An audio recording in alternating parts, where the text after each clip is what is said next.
Bunch of you, that's great. Well, thank you for coming. How did you happen to find out? I know how you found Angie's fault. Angie and her club. What about you two over here? How did you find out about Mr. Miller meeting? Ah, good. Well, welcome for sure, and be sure to sign that little form, however it looks. I'm Dick Newhart, president of the Kirkwood Heritage Society, and we are at our monthly meeting tonight. There's a fun thing coming up next month, and I think a lot of you have heard about it. Some of you might even want to be taking part in it. That's at 100 Weddings for the Centennial. It's going to take place on April 30th, right here. There's also people that are renewing their vows, too. They're after as many of them as they can get. I don't know what the count is up to. Anybody, do you know, Bob? Have you heard, or anybody heard what the counts are of that? 100? I don't know. Did you say a couple of thousand? No, I know there's still good. 100 people total. 25 weddings, 75. That's what they're trying for. I don't think they totally filled it up. So if any of you are interested in doing either of those two things, getting married or remarrying, get your opportunity. There's a drive on right now. We have two parks in our city of Kirkwood. Actually, one's in Houghton, right next door, the Waverly Park site. Also, there's one in Houghton, the, what do they call it, the Central, I think it's their Central Park. They are actually going to be putting formal names on them. The city is after names. So if any of you have any great ideas, pardon? What's wrong with Waverly Park? Is what they're trying to do is separate this particular site, the Waverly site, which is kind of the visible stuff here, from the beach. The Waverly Beach, they're going to keep that as a separate entity, so they're really going to name the whole upper park here something else. Like Terrace or something. Like Terrace. At the board meeting tonight, this is something that came up as a historical thing, is that it was called, there was a terrace hall up here. So it's one of those things that we're probably going to put in the bid. Sure. Prior to that, it was an Indian site, and there is an Indian name associated with it. We should add that next. What's the name? What's the name? I had to look it up, and it's unpronounceable, but we could work with that. Oh, it'd be a good idea. Yeah, if you can Lillian find. Davis is an archaeologist. Where's your shovel? Where's the shovel? If you can find that out, this is something the city does need it up there. Sometime, I think it's about the first week is a deadline in April next month, so it's a real short time. They'll look at all the names that are submitted, for sure. And that's for both, either park. If anybody knows anything about the Houghton Central Park area, I think it's the park that's way up over the hill. It's the old, oh God, what is that? What do they call that commonly? It's not the reservoir. Not the Reservoir Park, yeah. Not the watershed. It's the 9 acres that I think they just bought. A little bit south of the best school up in that area. Is that kind of how it is? No, Is that the 9 acres? No. 106th and 55th, was it? Something like that was the. That'd be was quite it It's that just area? land, it's just south of PCC along 818. Yeah. Thought I had. Yeah, I did have it. Okay, park's out of the way. We have a chairman of our membership committee is, I know a lot of people maybe have met her before. Oh, she's still downstairs. Oh, is she? Good Lynette Freiberg, who has been with the Heritage Society for quite a few years, and she moved up to the San Juan Islands, is back in our area again, and she's taking over the membership committee. So you'll be probably getting calls or a little bit more information maybe from the Heritage Society, either mailed or telephone calls, things to you. So look forward to that. Next month, I believe we're going to probably have a membership drive to bring our records and everything up to date, get new members, and do the whole thing. So this is one of the reasons that Lynette is real excited about getting going on that. What's next here? We had a meeting tonight where a man named Bob Neer, who many of you know, ex-mayor, and he's done a lot of things in Kirkland. He's written a book that's being published. It's been printed, and it's going down to Oregon to the bindery, and it should be back next month, probably around the 10th of the month, I believe. It's going to be available to the public, and it's going to be a pretty nice book. From 65 to 95, that period of time, kind of the politics that went on in the city during some real formative years. So look forward to that book. We've seen kind of a rough draft of the outside of it tonight, and it's going to be a real fine-looking book. The inside is just blank pages, so not a lot of print. Two people in here have read it. I think, didn't you read it, Barb? I know Bob's read it. Didn't you? I only saw it. Oh, you saw parts of it? There are a lot of people that contributed to that book, so you'll find a lot of very familiar names as you read it. So Okay. look forward to that. Yes, He will be coming this fall to one of our programs. He will be coming this fall to one of our programs, so he will talk about it. that's right. What is it, I September think or it's something? September, yeah. Okay. Bob? Well, the most significant thing, I mean, the book is going to be great, but the most significant thing, which is that Bob is at his expense printing 1,000 copies of this book. He's going to take 30 and he's donating the rest of the books to the Heritage Society. So all the proceeds for $20 a book will be coming to the Heritage Society.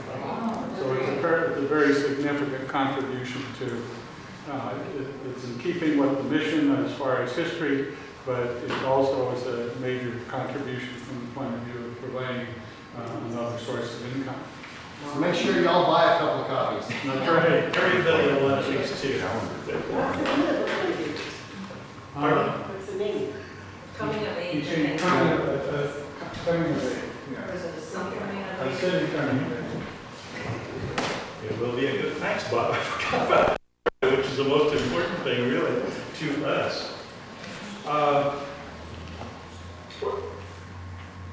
What will we have? I know you have coffee. Now there's decaf coffee, always decaf. It's hot water, it's hot now. Coffee, I think is a little bit hot. And thanks for all that contributed. I didn't bring any treats. I'm getting credit for it. I didn't do any of it. People brought treats tonight, so thank you. Good job, Edith. So what we'll do right as soon as we kind of finish talking a little bit about the Heritage Society business, then we'll maybe take a quick break, everybody grab their coffee and their goodies, and then we'll get right into the program. Dave, you had something? Yeah, for those of you that live in town and come in town and are free during the daytime, might I suggest that you go to City Hall and check out this month's exhibit. It's on businesses in Kirkland. I think you'll find it's very interesting. You'll find that there were some businesses that have long gone and no one even knew about. So how many people here know that there was a pickle factory in Kirkland? What about a cigar factory? There's less people. You know because you saw the box. But anyway, what? Cannery's represented, yes. But please go in. It's only going to be up there until the 8th. And then we're going to change that over to the next exhibit, which will go for a month, and that's the 1980 and 1982 World Champion Little League team. So we've got some incredible pieces for that. I think you'll really enjoy. Big day. From that exhibit, it's going to be kind of going the whole centennial up there and be changing every month. The exhibit that we had here at the hall last month was absolutely fantastic. Everybody that saw it, we got nothing but praise for it. So I hope almost everybody, I know everybody didn't, but I hope almost everybody got to see it. There were hundreds of pictures, hundreds of artifacts and documents. It was really great. What was it, 550 was the number? 550 people came through. There was also part of the exhibit up at the Art Center where we loaned some I guess the artists actually picked the artifact out that they wanted to work with, and then their interpretation of that artifact. So you had what our part of it was, and then they had their artwork. There was some real outrageous things up there. There were a couple of really nice things that I liked too, particularly that was it Shady Beach or Juanita Beach they called it. There were three beaches, Shady was one of them. It's the one with the waiters that were kind of cut off the sculptures, and then the picture in the back. I really like that one. It was Shady, Sandy, and Forbes, was it? Forbes and Shady Beach and Sandy Beach, they were all three together. Yeah, I'm not sure if it was the Shady Beach picture. It was Juanita Beach, right? Was it the Juanita Beach period? Okay. Bob, you have some things you want to talk about. Things I didn't cover. Well, a couple, three things. If you came in the doors out here, there's a couple large planters. Kathy Feek and her husband have donated those in memory of her parents. They'll be planted, they just got them in, and they'll be planted in the next couple weeks by the Parks Department. We're in the process of getting the next order of pavers engraved, but there still are pavers available, so you can have that opportunity to fill in. The Centennial our exhibit was sort of one of the first events in the Centennial effort, and we're in the process now of planning for the 4th of July. It's going to be, I think the final plans are that there's going to, the picnic, instead of being down in the marina, is going to be up at Juanita Beach, more space. They're also going to have 2 barges with 2 fireworks displays, so that they'll have one out here in Moss Bay and one up in the Juanita area. So it'll cover more of the city and allow more people to see it. So it should be pretty spectacular. The final, we're starting to do the plans for the final event, which will be around the October 12th date, which is the official date of incorporation of the city. And that one's location has not been completely settled on that because the weather might not be so good. So they're looking for different venues, and we're working on that. So if you've got any ideas, there's committees, there's an events committee that will be working on that. We're hoping to organize, we have a list, David, of how many? 40? Right now, I've got 22 families. 42 families who are related to the daughters and son of Peter Kirk.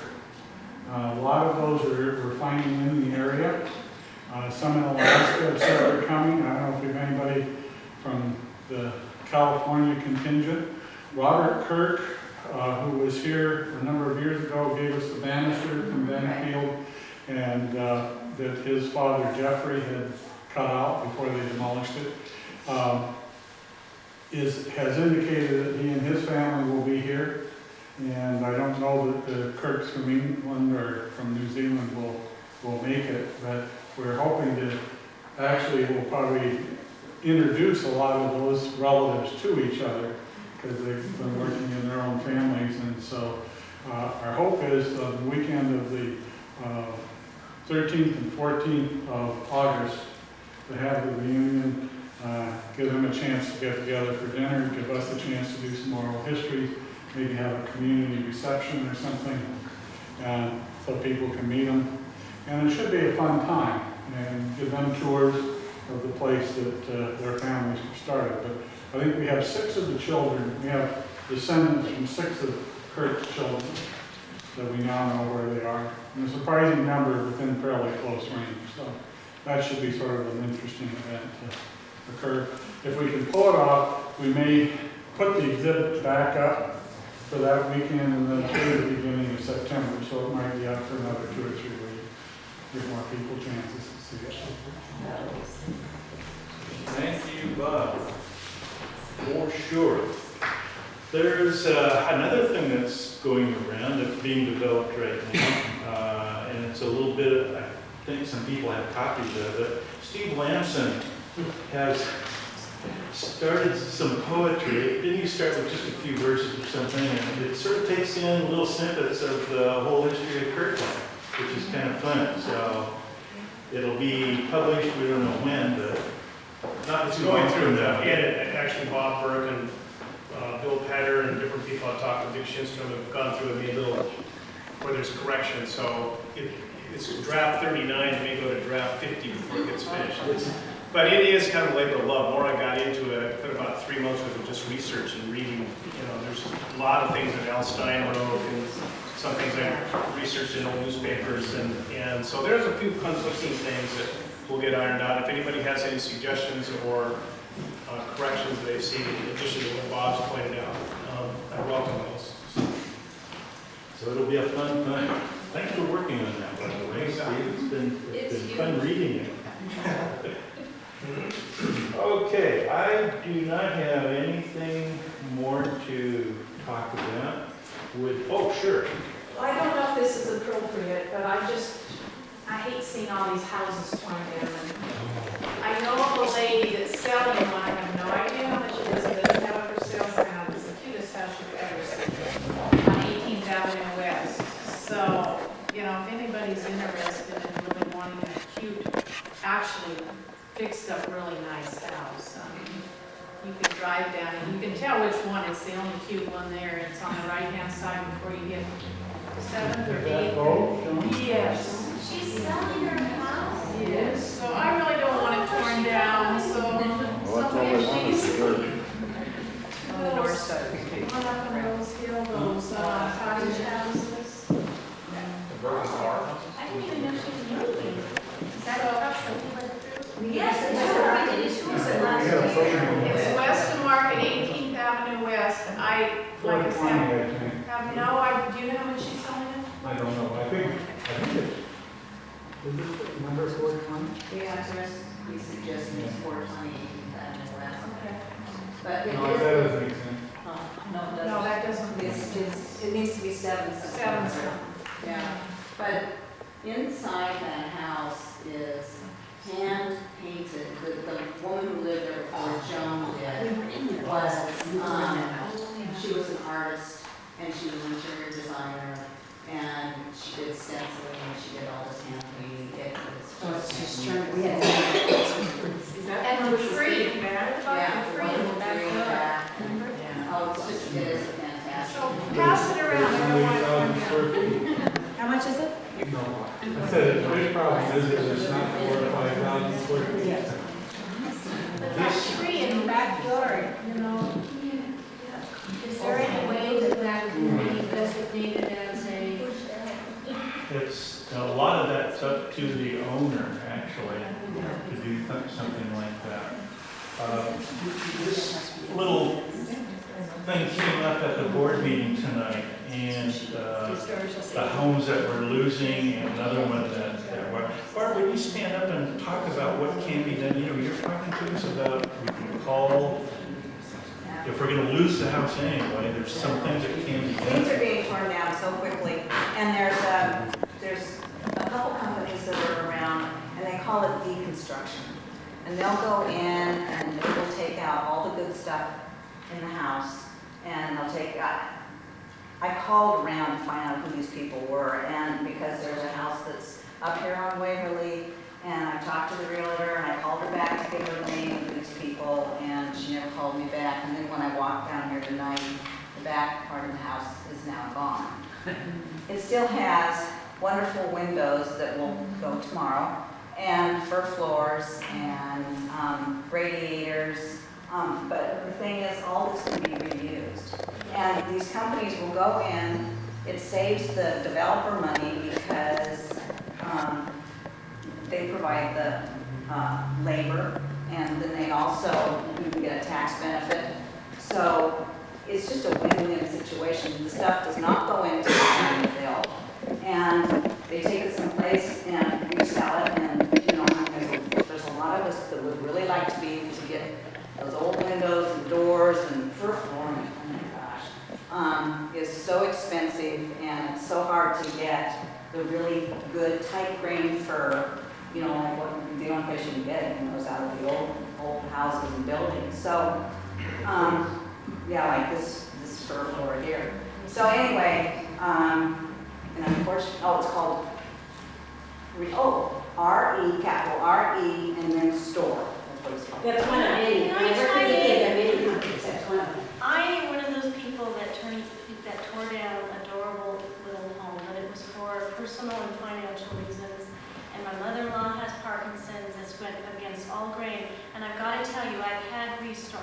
done so much research. I've actually figured out a way that I'm hoping that I set an example for people, because when I had Restore, Habitat, all these other people come in, I said, you cannot recycle enough for me. I'm not going to have you come.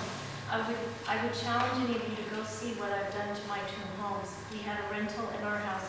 I am down to the studs. There is hardly anything left. We've donated trees to the city of Kirkwood, the city of Bellevue, to different schools around the area, plant material for school programs, gave things to people, said it's open, tell me what you want, down to rocks, there is a market, there is a demand. If you make the price right, it's amazing what you can do. I didn't do it for the money. I did it because I needed to do it. And between my husband and I feel like I could make a difference in this community, because the word's out and builders have started to approach me to ask me if I would like to do that as a part-time job. Not that I want to have homes ripped down, but the fact is, it's all recyclable. I challenge you to go see my house. There is nothing left. Everything. And if you make the price right, it'll go. People need it. I have my house all over Kirkland. It was very easy to do, and I'm trying to make a difference. And I said, why I picked the builder I did, I said, I want salvage rights, I want to make a difference, I want to start telling people there is a way, and that this is awful, people don't like it. I personally don't like it either, but I'm one of those that fell into that, not because I wanted to sell my house, but we needed to move. So, Thank you, Shannon. Would you write it up? We'll put it in DP and put it well, I on. want to tell you, I am on a mission. You know Grandpa George, he would have just died, but I know that he's very proud up there in heaven, because I'm telling you, I had Habitat and these other people come back, and I said, I want you to see what I have done. And they couldn't believe it. There is nothing left. I'm still not done, and I have a little bit more time, but I'm telling you, if there's a will, there's a way, and we have to stop some of these big timers like LUX and some of these others and say, you need to stop this. You need to be earth friendly, and the Courier, Rod's going to be writing an article about it, and I hope it makes a difference. So you're right, could you please use the word reusable, because reuse is the highest and best aim to aim for it, and then reuse, it's not recycling. Recycling is disintegrating and making it new product, so it's reuse. Shannon, that information that you compiled would make really a nice pamphlet brochure to hand out, maybe. Well, that's part of I have this whole plan figured out, and because it needs to be done, and I think I found my niche. Something, we could put it into our website too, something like that. Really. Well, you also get it to the city and attach the building permits. Mandatory. Demolition permit. Yes. There's a house on 11th Avenue West and across the street, Barbara Apple Street, you live on? 5th? 8th.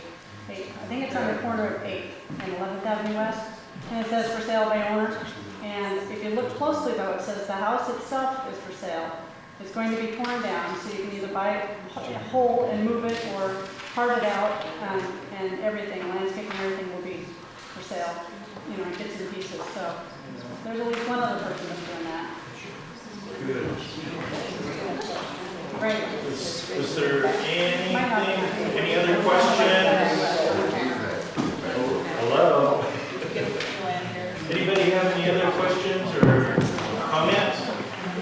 Okay, Shannon Harris puts together wonderful programs. She has another one tonight. And I'm totally discombobulated because I'm in the process of ripping apart my houses. I can't find anything. I couldn't even find my program things. And my son fell into the nettles right before I came, and I couldn't come to the meeting. I had quite a day. But I'm so excited that we have the Women's Club here, because they're a special group of people, and I think they have a lot of history that goes back to like 1920? Anyway, we'll let Corinne tell us. And I would like to have all of you feel real free to ask them questions after they share their club with you and the history of how they got involved and where they live. And I kind of would like to follow this format that we have about doing oral history, just so we can get other people talking about things that maybe they will talk about. And every time we have one of these, we get new information from folks. So just go ahead and do the waiter. And would you like to, these ladies want to sit up here kind of in a horseshoe, or would you stay? I would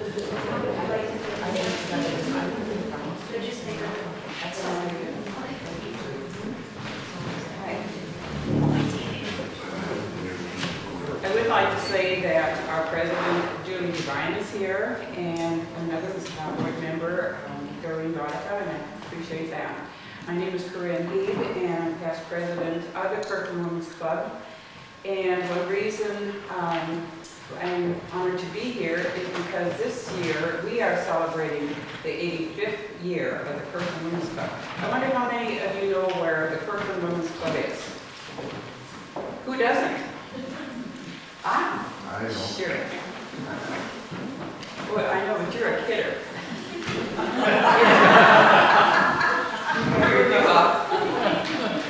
The Kirkwood Women's Club is 1 block east of here, on top of the hill. It used to be called Bold Street, and it was founded in 1920 by a handful of women who got together who felt that there should be some kind of a community organization of women. They felt that one of the needs of the community was the lack of a library. If they had to do anything, they had to go to Seattle. And there was a lady, I just found out 2 days ago that she had a name other than her husband, because in 1920 everybody was Mrs. So-and-so. And her name was Emily Baldwin, Mrs. L. Blake Baldwin, and her husband was a physician. She called together a group of women in January of 1920 to see about forming some kind of a women's club. And they had one meeting at her home, 2 meetings, one in January, one in February of 1920. Decided to form this organization. They decided to join the General Federation of Women's Clubs, which the Kirkwood Women's Club still belongs to, which is an international organization, which astounds me to think that in 1920 anyone even knew that there was an international Women's General Federation Women's Club. 54 members of the community are charter members. We're charter members of that organization. And within the 2 months, and I think because they had a format to follow, perhaps, I couldn't find any thing about that, how they did it. They drew up a constitution and a bylaws. They joined the federation, and they decided to meet the first and third of Thursday of every month, which is what we still do. I think that's kind of remarkable. After 85 years, we didn't do any different now. I don't think that anything. Mrs. Baldwin's husband was a physician. She had agreed to serve for 2 years on their terms. They elected officers. Then something happened. I just read that her family moved away in 6 months, so somebody else is really credited with being the first president. But we are honored. This is the beautiful lady who was the first president, Emily Baldwin. Mrs. Digby, took her Mrs. Digby, no first name could I find, became the first president. And perhaps a lot of you would know the name of Shumway, of course. And Emma Shumway was the first vice president. And Mrs. Glenn Johnson, she died not too terribly long ago, and I did meet her once, and her name was Zelda. Her husband was a dentist. The 3 Shumway sisters, none of them were married, they all joined the club.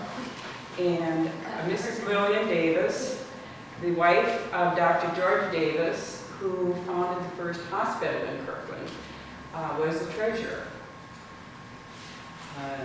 So they decided to do civic things, but they also had in the back of their mind about this library. They met for the first month in the telephone building, which is quite small, but they had got permission to do that. And in that first year, they started collecting books, and they were pretty high-ended about it. They were going to start this library before they ever had a building. The city offered them a room, a very small room in the city hall to do this. Somehow or another, they got somebody to donate shelving. And they started collecting books on history and science and kids' books, and they're not too much into fiction, that sort of thing, magazines and that. They got a teacher who agreed to catalog these things. And then another woman who was a teacher agreed to be a librarian. And they tried to approach the city fathers to pay for that, but they didn't go very far.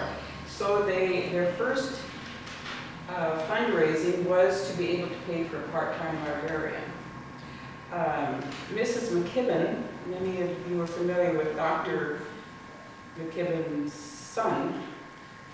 Mrs. Mckibben was a very shy woman, but she was one of the charter members, and she mended books. She mended books for years and years for the library when it became a city library also. And after a year, they decided that the telephone building was very small, too small for them. So they approached a man, and I don't know who it was, who ran the theater, to see if they could meet there, because they were growing and they had up to 100 members. And the man said they could use the facilities, but they had to pay for the heat and light. And they tried to barter this, but he said no rent, but heat and light you had to pay for. And of course that was a big building. But after a year they found that it was just too cold, and they really desired to have their own building. And that's when they got down to serious business, because there was a lady named Emily Fuller, full of ginger, and she decided, by golly, they were going to have a building. They tried numerous times to get the city administration to kick in some money, and weren't too successful. So they agreed to some fundraising until they could get a fund to prove their viability and that sort of thing. You know about that, how that has to happen. And they started continuing to collect books. They did many fundraisers, and their fundraising was very, very interesting. These women that were in this organization were pretty far removed from Rose Hill, for instance. I mean, everything was dirt roads, and there were some automobiles, but that was like another town. But the Rose Hill, there was a Rose Hill Women's Club, were one of the first group of women who decided to, I think they had a chicken dinner, and all the funds went to the fund that the Women's Club was going to start to raise funds for the library that they were proposing. Then there was a Juanita group of women, and they did something like the same. So pretty soon, all the area people were starting to help this worthwhile cause. And because these women were honorable women and felt that if you're supporting me, we should be supporting you because you're having this for us. So all of a sudden, everyone was getting dressed up and going to all these functions. The Kirkwood people were going to Redmond, and they were going to Juanita and all this and that. So pretty soon we developed a community, which was a wonderful thing. And they had Boy Scouts, Mrs. Espy, maybe you've heard of her name. She was a miss, and she had one of the first Boy Scout troops in the nation was in Kirkland. She had them all going out. They sold paper bricks, door to door, for 10 cents. So then the Girl Scouts and all this, and the Scouts were the ones who raised money for the two fireplaces that eventually and still are in the Women's Club building. That was their heat at that time when they finally did have the building. There were dances. There were all kinds of big deal sort of events that just hadn't really happened in a small community. It was rather amazing researching some of these things to see how all of this kind of evolved in forming more of a community and social and that sort of thing. Burke and Farrar, somebody must have been a good talker, and I think it was that Mrs. Fuller got them to donate 2 lots, and that is where that of course set up the site. They were realtors then. And I think it was Alan Stein that showed me a picture. That was a very lonesome block at the time in 1920. There was one little house with a little outhouse up there, and it was bare all around with the dirt, ground, what do you say, dirt streets. And, but they were all enthusiastic. So within a year, they had raised the money, and you won't believe what my research found, that they raised $7,000. $4,500 of that was cash. $2,500 of that was labor. I don't know how to transpose that in today's dollar, but it took them a year of hard work and everybody in the community working at that, but I thought that was pretty amazing. John Wester, who was an ex-mayor, was also an architect. He drew up the plans. And it also said that he got down his hands and knees and was putting in the flooring for it too, for free. So people got caught up in this whether they wanted to or not. I suppose he was an expert in doing that sort of thing. In any event, 1 year it took for them to get their building together. In the meantime, it was 1925. May of 1925, that this building was ready. In the meantime, 1922, they were also doing civic things, not just working on this fundraising. The hospital, Dr. George Davis set up the first hospital in 1922. So they offered in their civic department to finance the nursery. They also set up a well baby clinic and a daycare clinic in the hospital, because in those days they kept people a lot longer, children that were staying there convalescing for a long period of time. So then they had volunteers to man all of this, which seems pretty interesting from what they called it a well baby clinic, which when they had their own building, they had doctors come to the Kirkland Women's Club and they volunteered, and they had a well baby clinic, I think 2 days a week for the needy people. In that interim of, before they had their building and got caught up too much in that, they planted holly trees all over the city, and they were noted for that. And I just wish I knew whether there was any left. I've been kind of scouting around to see if there's out of control holly trees anywhere, you know. They also... What year was that, Corinne? What? That they did the holly trees? Between 1920 and 1925. There's one in my yard. Is that right? And they're really safe. It's about 80-some years old. You're Come check correct. it out. It could be, or maybe it could be 83. Between 80 and 85 years old. Why holly trees? Huh? Why holly trees? Maybe they could catch them, maybe it's planted, maybe they were cheap. I have no idea. Sell holly? Maybe because it grew fast enough to start showing. They wreaths at Christmas as a fundraiser, those kind of things that they would do. All of the above. I had holly trees at my place. From there. Is that right? Yeah, gotcha. The cemetery has a bunch of them up too, but they're taking them out all the time. They're cutting them That's down. true. That is true. That is true, because I've seen that. Anyway, I think it's also a remarkable thing that these women were able to do this in such a short time, but they also burned their mortgage in 1937, which was the height of the Depression, that they could do that. During those years, they also bought an antique grand piano, Steinway, because they were very, very much into music, into youth music. And over the years, in the 1950s then, they formed the East Side Music Festival.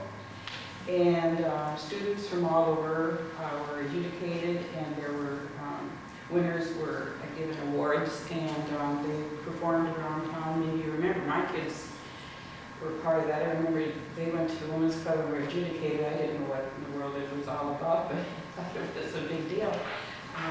Josephine Bryant was Bryant Hardware was very prominent in this community for many years, and she was the spearhead behind all of that.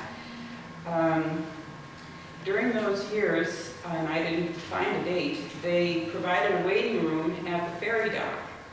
And Alan Stein, or I can't remember, somebody showed me a picture of that too. I haven't, I think it was in our display that we had here. That was before the bridges were constructed, of course. Regarding that East Side Music Festival, that was so successful. They're loving music and they're wanting to get youth involved. They started out with 50, and in 20 years it had grown to 600 youth competing in that every year. Which is, I went through a lot of stuff. We are blessed at Kirkland Women's Club.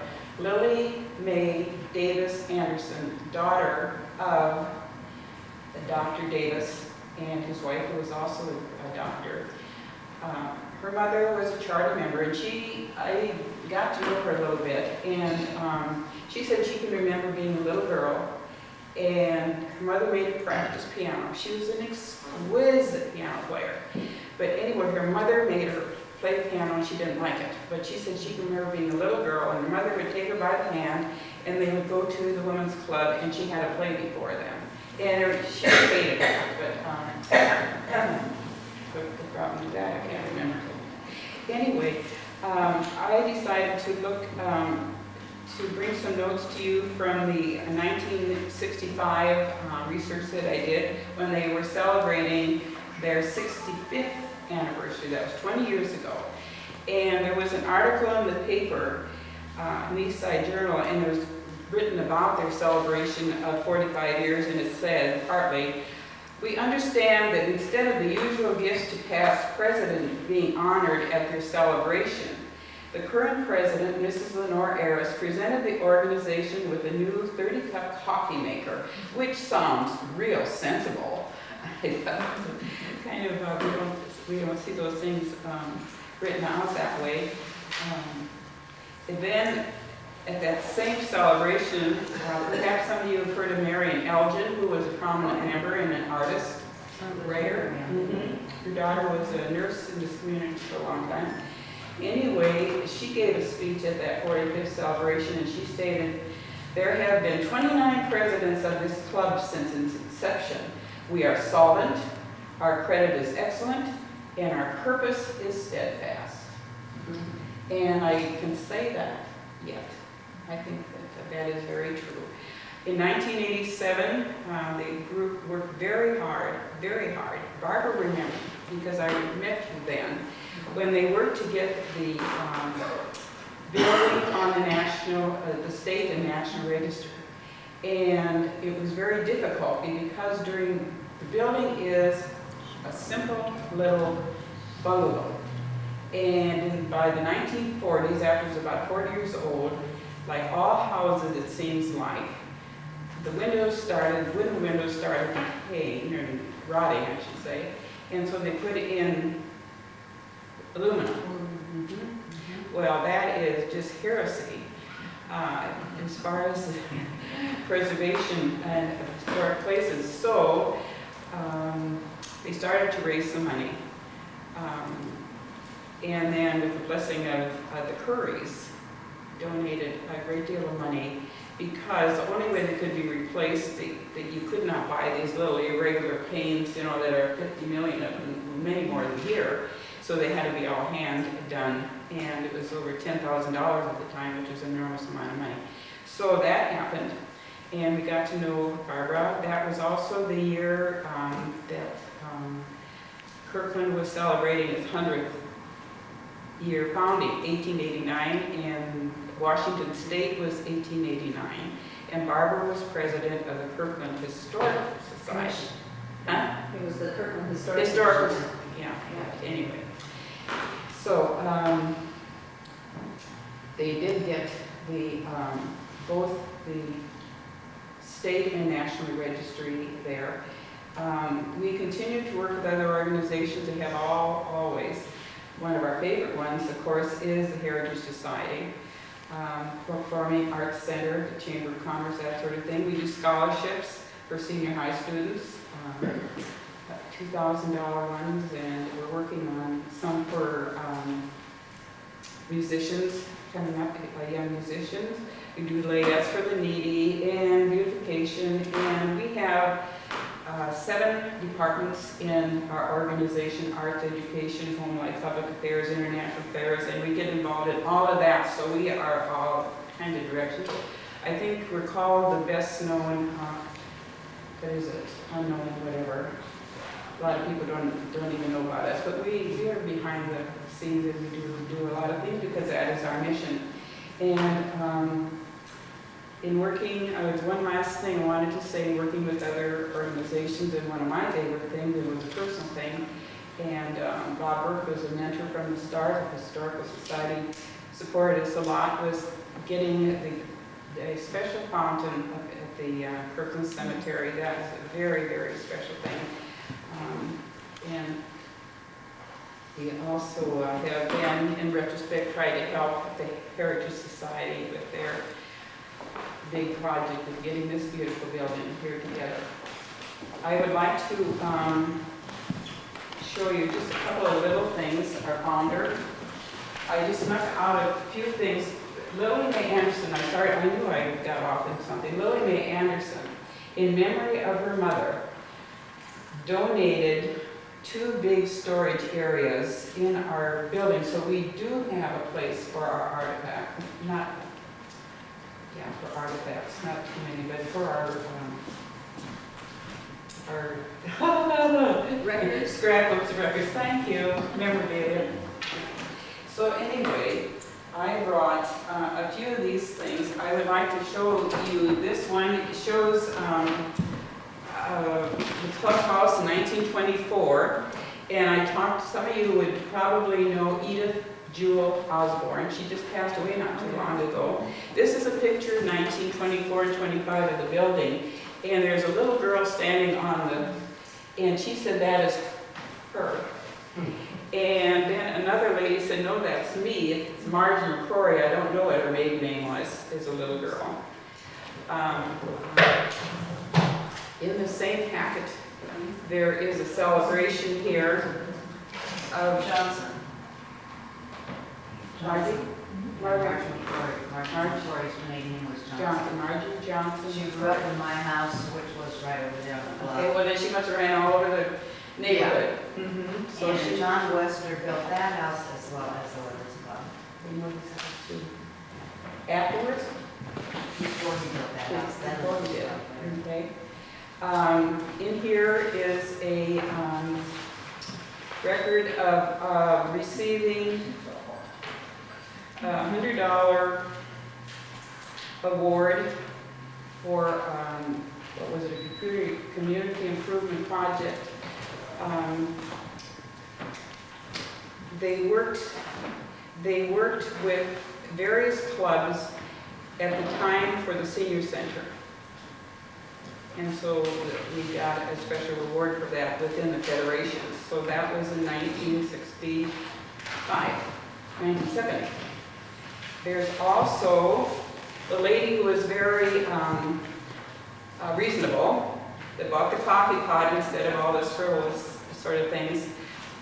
Also, that same year, donated to the Marina Park overlooking the new municipal dock. This was in 1970, and it's still there, a huge, huge pot with a big tree, and the plaque was immediately stolen. The tree got too big for the pot, and but the pot itself is still down there. And there's also a picture of the Women's Club having a kitchen band. I think that would have been fun, just for special projects.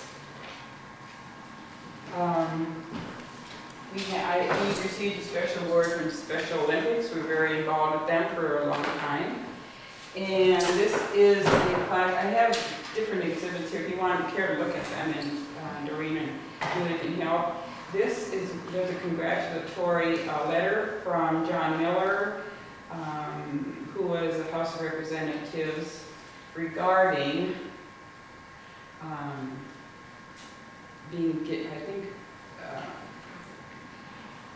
working with civic groups, and then, this is the one I'm so proud of. This is the one that we got from the city when we did the fountain, and they named it Kirkland Women's Club Day, and it was December 11th, 1999. So that was kind of special too. We had a big, we did the fountain thing and had a big reception at the clubhouse afterwards. I must tell you that we are still selling our recipe books. Some of you are quite familiar with that. We're doing that.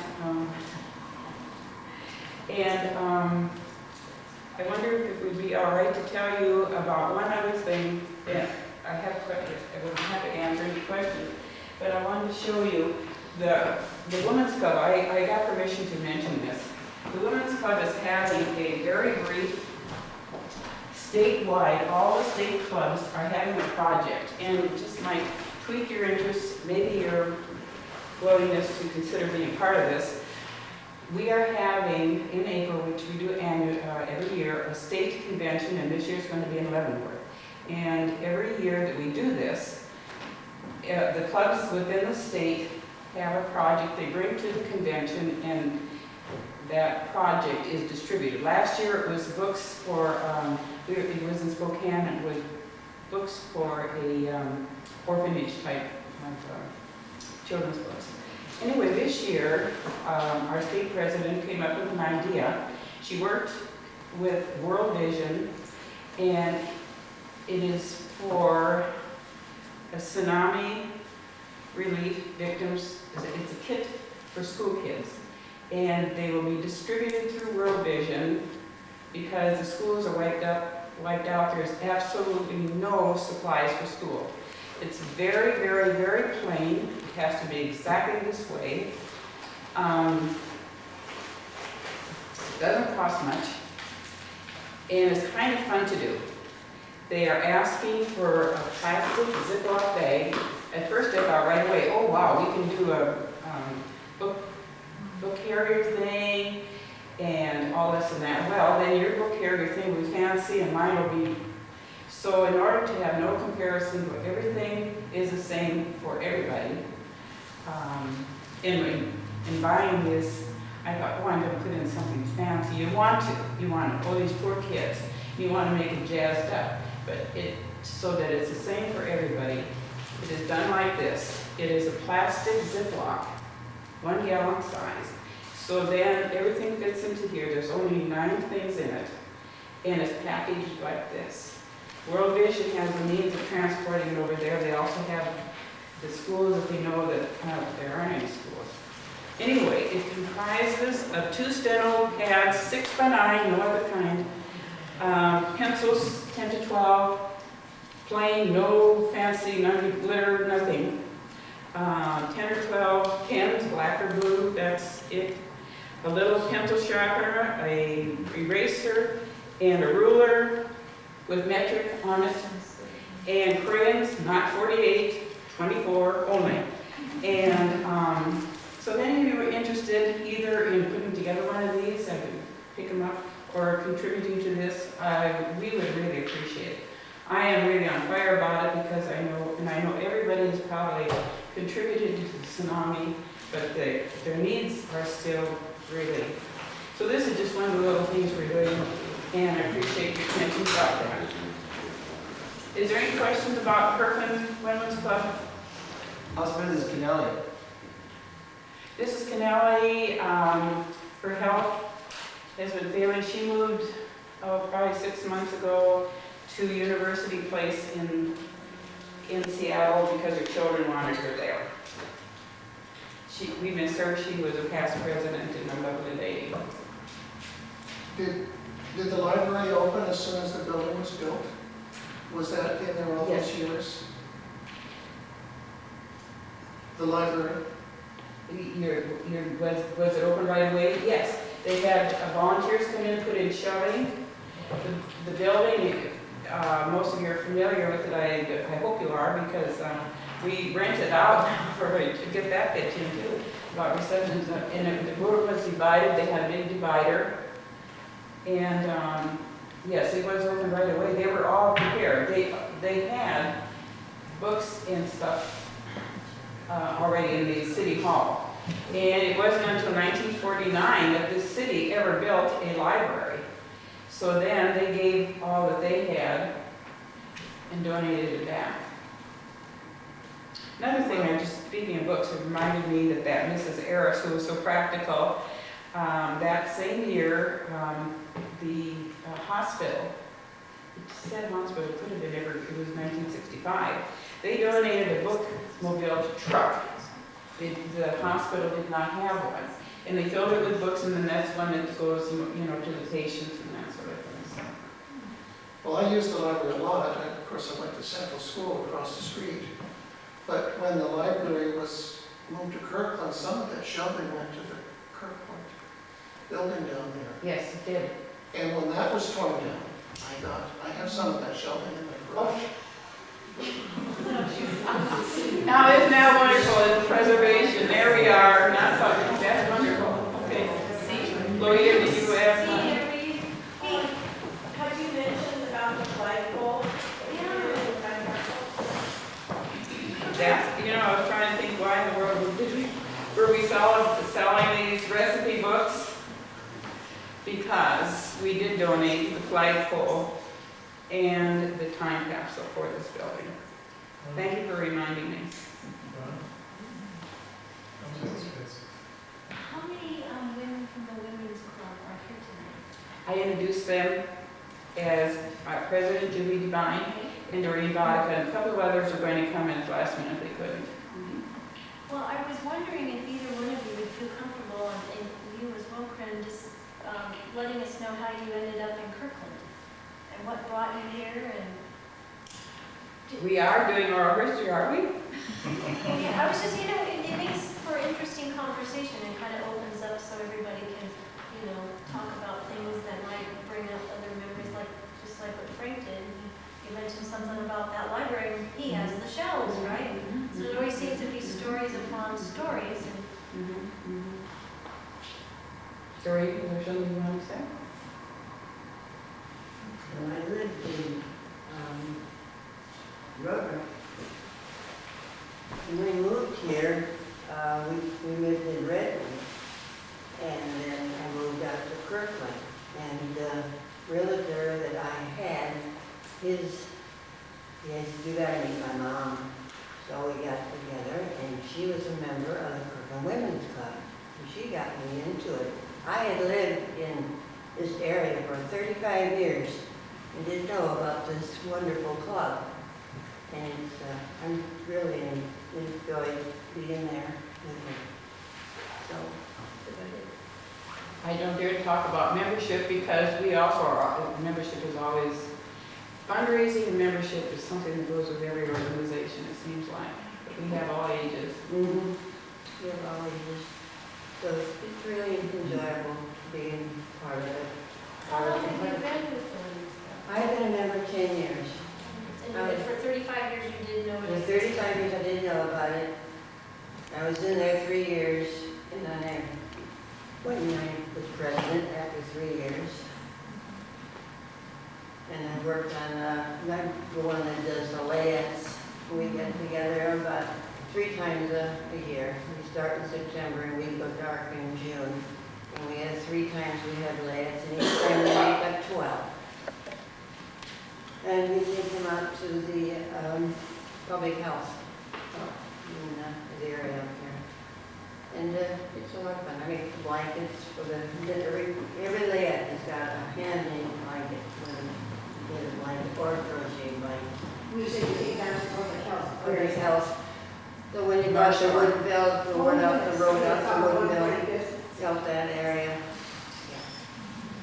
So they love that. They just look forward to us coming out there with those blankets. And then we used to put them in boxes. We used to go to the malls and they would give us,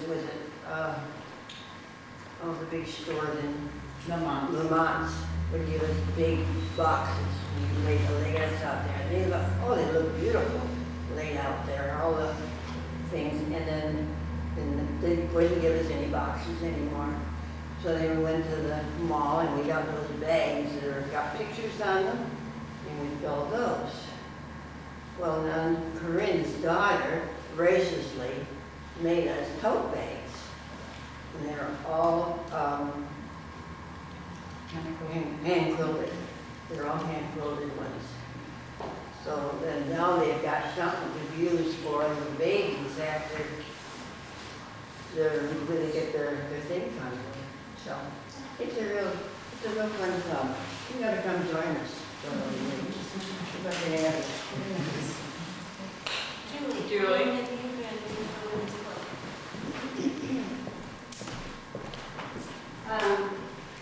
I came to Kirkland, you said I'm coming to Kirkland. I came to Kirkland 3 or 4 years ago. I grew up in Bellevue. And then when I became a real, and I had never really been to Kirkland except for a couple of years when I was 18 during Moscow days. Remember those? And I came to Kirkland when I became a realtor because I love houses, and I had that ringer off, sorry. I love houses, and I don't like old house or newer houses. I hate Bellevue houses, and I kind of wandered around the area, and I said Kirkland is the only place that has the wonderful old houses, except in Seattle, of course. So I chose to come to Kirkland to live and stuff, and unfortunately the houses started going away. It was like that. But anyway, I was invited to come to the Kirkland Women's Club by another member, who some of you may know, Virginia Kaiser, and I love the generation that a lot of the women are. I love the formality. I love the formality of that generation. There is not enough formality in our current generation, my generation, and I love the fact that, and my mom died when I was 19, and my grandmother right around the same time, and so I love the fact that I have these older women who are, again, not ladies of wisdom. Exactly. I mean, there's something to be said. And I love the young people coming in, so I guess we all love each other. So Yeah, that's well, okay. I feel it's such an honor to have a place where I can be mentored, I guess, but as you could say, as a woman, and so I love that about it. And so I came to be there, and then some of you may know this, I was the membership chairman for the Heritage Society, and I started going to the Women's Club, and they asked me to be membership chairman then, so I kind of abandoned you guys and went over there. And then they asked me to be president for this year, so I've been president this year. So, yeah. Thank you. Brenda, how long have you lived in Kirkland?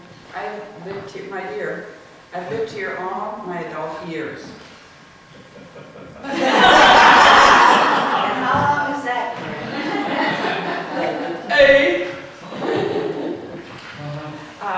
And Midge Curry, who many of you probably know, because she was just into everything, and she was very much into Federation of Women's Clubs. The Curry's from 20. Yes, and they had board real estate, and they had horses, and they had invested. All of Brookhaven. All King's Inns. Yeah. But anyway, I knew her, and she kept asking me to join, and it was when I had empty nest syndrome, I think, that I decided that I have been a member of Women's Club for 20 years.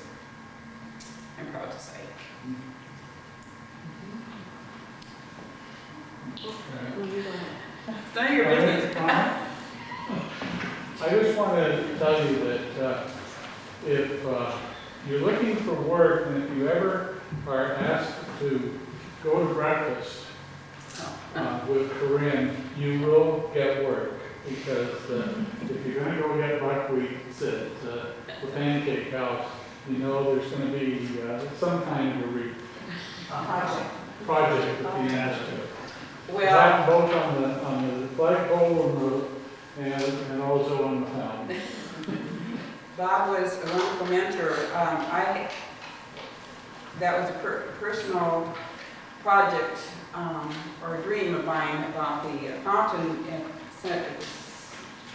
at the Kirkland Cemetery, and you had to, I went before the city council, well, forget it. until you can prove that it's city-owned and until you prove that you have a viable, green stuff. And so I went first to probably the greatest fundraiser that I knew in this town, and that was Chuck Morgan, who raised funds for everything. And he said, go for it, because the price at the time was $42,000, and my checkbook just didn't handle that. And then I came to Bob Burke and asked him, and so was a mentor and helper and all that sort of thing. But anyway, I found my most successful times in getting the help you need is about 7 o'clock in the morning, and you take them to the pancake house, and it works. It works. It works. I just have to say that I didn't realize that we met in 1987, but We're luckier than most. anyway, the Women's Club has always been such a huge help to the Kirkland Heritage Society, and we used to do home tours, and we could not have done all the home tours that we did without the Women's Club, because they had so many wonderful ladies that would come and be hostesses for us, and we had the best time one time. I went to lunch at the Women's Club, and they, the Silk Greenhouse, which is now named Michael's. A lady from there came up and taught us all how to make hats, and brought all these silk flowers and all these hats and all this stuff, and all the ladies from the Women's Club. So we spent the afternoon making hats. And when we used to do our home tours, we would always do, we'd have people dress up in period clothes. And the ladies were great. They all dressed up and they all wore their hats. And it was so much fun. And I really appreciate that the working relationship that we have had over so many years. It's really been, I mean, this is community spirit, I mean, it really is great. Thanks, Lillian.